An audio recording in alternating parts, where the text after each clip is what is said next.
こんにちは。この度は、あきチャンネルをご覧いただき誠にありがとうございます。ですね、なんと、このチャンネル、登録者100人を達成いたしました。ご覧いただいている皆様、本当にありがとうございます。今日はその100人を記念して、日本だと結構赤飯って炊くじゃないですか。お祝いの時に。赤飯僕炊いたことないので、今日はその代わりに栗ご飯を作ってみたいと思います。ぜひお付き合いください。栗ご飯の材料はですね、もう本当にシンプルです。栗、そしてご飯。以上。それを水と一緒に炊くんですけども、まずはこの栗をですね、タララララ水の中に入れて5分ぐらい待ちます。こうすることで皮が柔らかくなって剥きやすくなるんですね。で、ちょっとじゃあ待ちましょう。栗の皮が柔らかくなるのを待っている間に、このご飯を炊きます。炊飯器ありませんので、鍋で炊こうと思います。量はこんなぐらいです。今5分ぐらい経ったので、経ちましたので、この栗をですね、皮を剥こうと思います。こ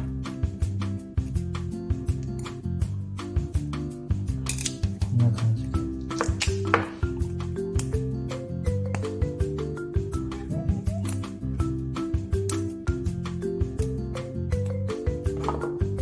こういう感じで、これ全部やっていきますね。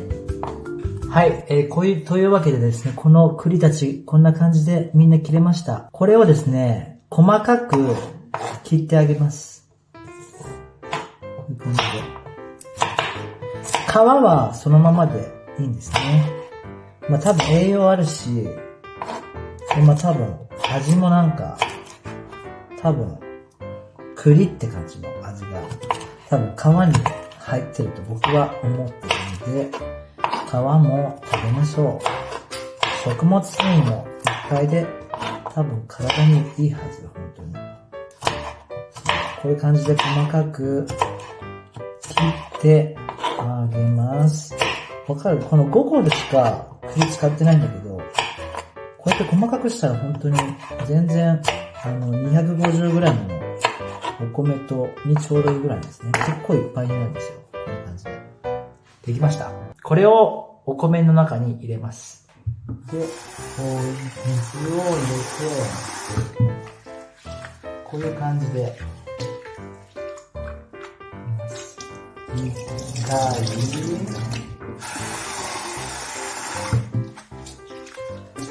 もみね。